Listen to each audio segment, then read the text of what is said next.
पत्रकार योग कल्याण समिति आप सभी पत्रकार साथियों की समस्याओं को लेकर दिन रात कार्यरत है। किसी समस्या के लिए पत्रकार योग कल्याण समिति को अवगत कराएं।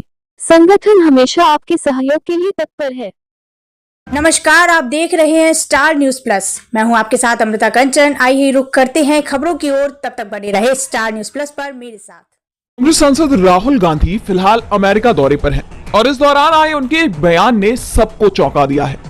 राहुल ने कहा कि आप आश्चर्यचकित होंगे, लेकिन मुझे मोदी जी पसंद है। मैं उनके दृष्टिकोण से सहमत नहीं हूं, लेकिन मैं उनसे नफरत भी नहीं करता। कई मौकों पर मैं उनके साथ सहानुभूति रखता हूं। राहुल गांधी बनाम नरेंद्र मोदी मुकाबले की मैं कोई वजह नहीं देखता। तो वहीं लोकसभा चुनाव पर बात करते हुए उन्होंने कहा कि मुझे नहीं लगता कि निष्पक्ष चुनाव में भाजपा 240 के करीब थी। उन्होंने हमारे बैंक खाते बंद कर दिए थे। चुनाव आयोग वही कर रहा था जो वे चाहते थे। मैं इसे स्वतंत्र चुनाव के रूप में नहीं देखता। राहुल ने आगे कहा कि बीजेपी और पीएम मोदी ने काफी डर फैलाया था, केंद्रीय एजेंसियों का दबाव डाला गया, लेकिन चुनाव के बाद यह सब गायब हो गया।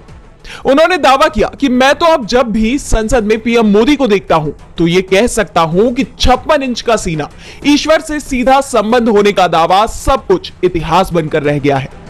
अमेरिका की जमीन पर राहुल ने एक बार फिर दोहराया कि भारत भाषाओं, परंपराओं, धर्मों का एक संघ है। जब भारतीय लोग अपने धार्मिक स्थलों पर जाते हैं तो वे अपने देवता के साथ विलीन हो जाते हैं। यह भारत की प्रकृति है। भाजपा और आरएसएस की गलतफहमी यह है कि वे सोचते हैं कि भारत अलग अलग चीजों का एक समूह है।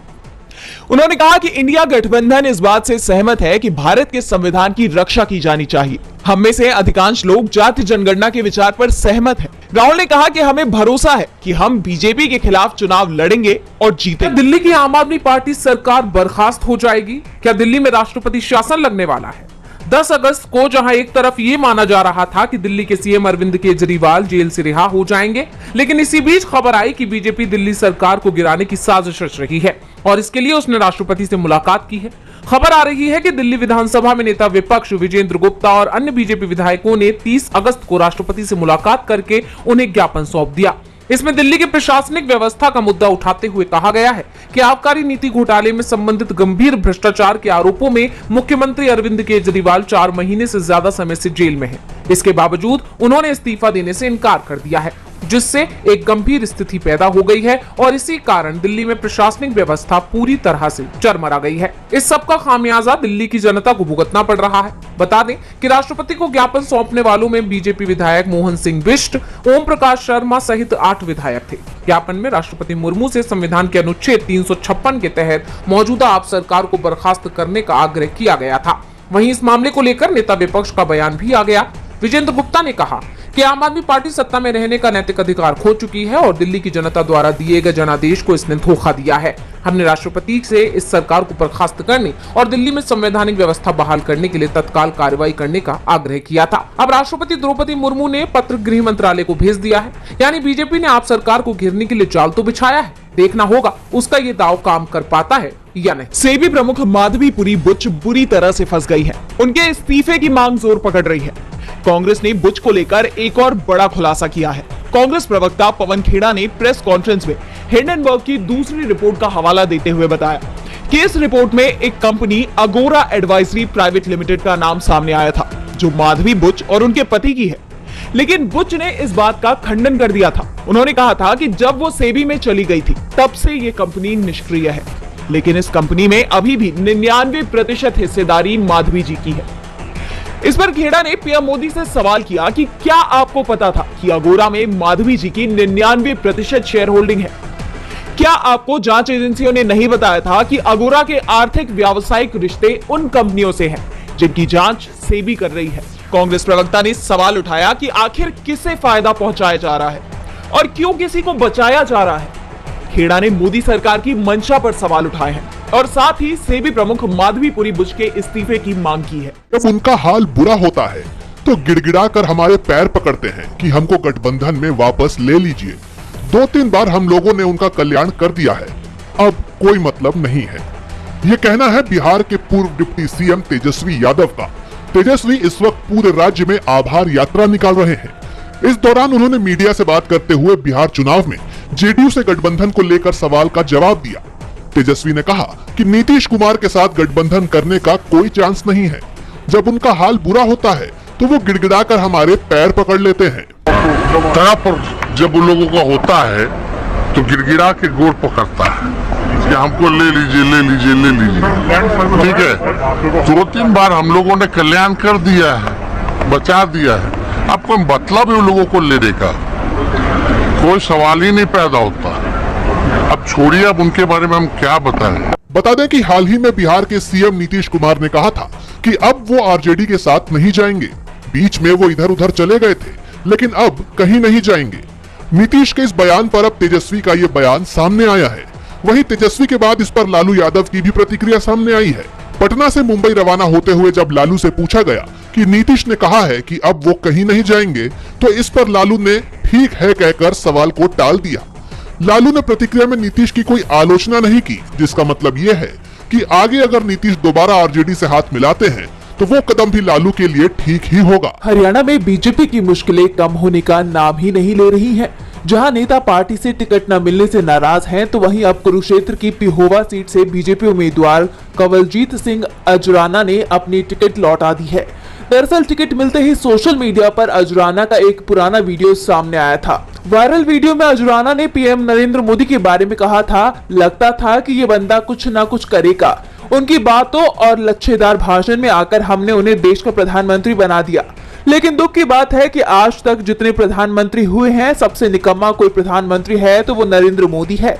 इसी के साथ अजराना की पाकिस्तानी आर्मी के साथ फोटो वायरल भी हुई थी। हालांकि अजराना का कहना है कि उन्हें प्रचार के दौरान और पार्टी में विरोध झेलना पड़ रहा है। ऐसी सूरत में वो चुनाव नहीं लड़ सकते, इसलिए उन्होंने ही पार्टी को चुनाव लड़ने से इनकार किया है। तो वहीं सोनीपत जिले की गन्नौर विधानसभा सीट से बीजेपी को झटका लगा है। दरअसल करीब 10 साल से क्षेत्र में सक्रिय बीजेपी नेता एवं युवा आयोग के चेयरमैन देवेंद्र कादियान ने सोशल मीडिया पर लाइव आकर पार्टी छोड़ने और निर्दलीय चुनाव लड़ने का ऐलान किया। इस दौरान कादियान ने बीजेपी पर टिकटों की खरीद फरोख्त का आरोप भी लगाया, जो कि लोकतंत्र के लिए सही नहीं है। इसी के साथ बता दें कि मंगलवार को बीजेपी और आम आदमी पार्टी ने हरियाणा के लिए एक और लिस्ट जारी कर दी है। बीजेपी ने 21 और आम आदमी पार्टी ने 9 और उम्मीदवारों के नाम घोषित कर दिए हैं। दरार बढ़ती नजर आ रही है, गठबंधन बिखरता दिखाई दे रहा है। तो इस बीच शरद पवार के करीबी माने जाने वाले एनसीपी एसपी नेता जयंत पाटिल का बयान एनडीए की मुश्किलें और बढ़ाता नजर आ रहा है। पाटिल ने दावा किया है कि बीजेपी और शिंदे गुट की शिवसेना सोची समझी रणनीति के तहत अजित गुट को गठबंधन से दूर रखना चाहते हैं, ताकि वो जनता के बीच अपनी लोकप्रियता सुधार सके। पाटिल ने कहा कि देश भर में बीजेपी की विश्वसनीयता को अजित पवार की एनसीपी को एनडीए में शामिल करने के बाद नुकसान हुआ है। बीजेपी और शिंदे गुट के नेताओं को भी गठबंधन में अजित पवार की मौजूदगी से शिकायतें हैं और इसलिए उन्हें अलग से चुनाव लड़ने के लिए भी कहा जा सकता है और चुनावों के बाद फिर से हाथ मिलाए जा सकते हैं। पाटिल के इस बयान से एनडीए खेमे में टेंशन का माहौल है। एक तरफ पहले से ही शिंदे गुट और अजित पवार गुट के बीच लड़की माझी बहन योजना को लेकर खींचतान मची हुई है। दोनों ही दल इस योजना का क्रेडिट लेने की होड़ में लगे हुए हैं। ऐसे में अब पाटिल का यह बयान जनता के बीच एनडीए की क्रेडिबिलिटी पर सवाल खड़े करता है। लोगों का भरोसा पहले ही सरकार से डगमगाया हुआ है और ऐसे दावे उनकी स्थिति को और कमजोर करते दिखाई दे रहे हैं। डेमोक्रेटिक पार्टी से कमला हैरिस और रिपब्लिकन पार्टी से डोनाल्ड ट्रंप के बीच मंगलवार की रात को प्रेसिडेंशियल बहस होनी है और ये डिबेट बहुत कुछ तय कर देगी। आमतौर पर ये माना जाता है कि प्रेसिडेंशियल डिबेट में जो नेता भारी पड़ता है, उसके चुनाव जीतने की संभावना उतनी ही ज्यादा बढ़ जाती है। बता दें कि the New York Times Siena College की तरफ से जारी किए गए पोल से पता चला है कि ट्रंप को राष्ट्रीय स्तर पर 48% वोट मिल रहे हैं, वहीं कमला हैरिस को 47% वोट मिलते दिख रहे हैं। ऐसे में दोनों नेताओं के बीच इस बार काफी कड़ा मुकाबला होने वाला है। वहीं कई विशेषज्ञों का मानना है कि इस बहस से कमला हैरिस को फायदा हो सकता है, क्योंकि टाइम्स सिएना पोल में कम से कम 28% संभावित मतदाताओं ने कहा है कि उन्हें हैरिस और ट्रंप के बारे में और अधिक जानने की जरूरत है। ऐसे में हैरिस के पास सही मौका होगा जब वो अपने आप को साबित कर सकती हैं। अगर इस बहस को कमला हैरिस जीत जाती हैं, तो परिणाम उनके पक्ष में आ सकते हैं। तो वहीं हैरिस को बाइडेन की बहस से सबक लेने की जरूरत है, क्योंकि एक बहस से ही ट्रंप ने बाइडेन पर हमला किया था और इस बहस में राष्ट्रपति जो बाइडेन का राजनीतिक करियर ध्वस्त हो गया था। और अब इस डिबेट में कमला हैरिस को ट्रंप की कमजोरियों का भी फायदा उठाना होगा और बाइडेन की डिबेट से मिले अनुभवों का प्रयोग करना होगा और इस डिबेट में ट्रंप को अपने बड़बोलेपन पर ध्यान देना होगा, क्योंकि विशेषज्ञों का मानना है कि पिछली डिबेट में ट्रंप ने भी अच्छा प्रदर्शन नहीं किया था। ट्रंप डिबेट के दौरान बड़बड़ा रहे थे और असभ्य भाषा का प्रयोग कर रहे थे। दूसरी तरफ इस बार कमला हैरिस ट्रंप की तुलना में युवा उम्मीदवार है, ऐसे में वो इसका फायदा उठा सकती हैं। जिस तरह से ट्रंप बाइडेन की उम्र को लेकर निशाना साध रहे थे, वही काम अब कमला हैरिस कर सकती हैं।